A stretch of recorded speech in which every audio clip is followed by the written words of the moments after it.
সুপ্রিয় দর্শক, আসসালামু আলাইকুম। কেমন আছেন সবাই? আশা করি সবাই ভালো আছেন। প্রিয় দর্শক, আজকে আমি বর্তমান দাঁড়িয়ে আছি ঢাকা শ্যামবাজার পেঁয়াজ এবং রসুনের পাইকারি আড়তে। প্রিয় দর্শক, আজকের এই বাজারে কেমন দাম দরে বিক্রি করছেন ব্যবসায়ীরা পেঁয়াজ এবং রসুন, তার সকল আপডেট আমি জানিয়ে দেবো। প্রিয় দর্শক, আজকের এই বাজারে কেমন দর বিক্রি চলছে তা সরাসরি আমরা ব্যবসায়ীদের কাছ থেকে জেনে নেব। আসসালামু আলাইকুম। ওয়ালাইকুম আসসালাম।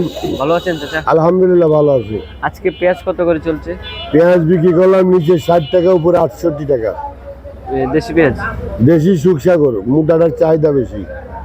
সুখসাগর বিক্রি করলাম 68 টাকা, আর দেশিটা বিক্রি সুখসাগর বেশি 60 টাকা চিকনটা, আর দেশি মাল বিক্রি করলাম হলো এটা বিক্রি করলাম কাল বিক্রি করেছিলাম 62, আজ দাম বলে না, এটা বিক্রি করলাম 64 টাকা। পেঁয়াজের আমদানি কেমন চলছে? পেঁয়াজের আমদানি আছে, এটা বিক্রি করলাম 64 টাকা। আর রসুন কত করে চলছে?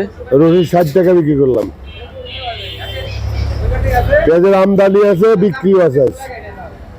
আজকের বেচা কেনা কেমন চলছে? আর বেচা কিনা ভালো আছে।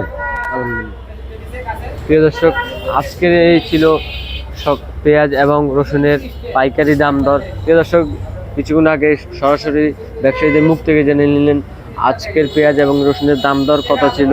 প্রিয় দর্শক, এই যে দেশি রসুনগুলো দেখতেছেন, যা আজকের বাজারে 63 থেকে 65 টাকা দরে বিক্রি চলছে আজকের এই বাজারে। প্রিয় দর্শক, পেঁয়াজের আমদানি ভালো বলে জানিয়েছেন ব্যবসায়ীরা।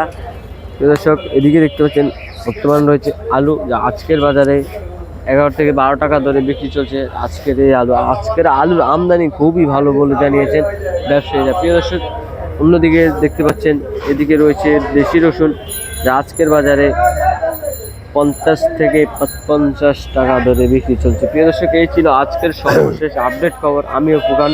আসসালামু আলাইকুম।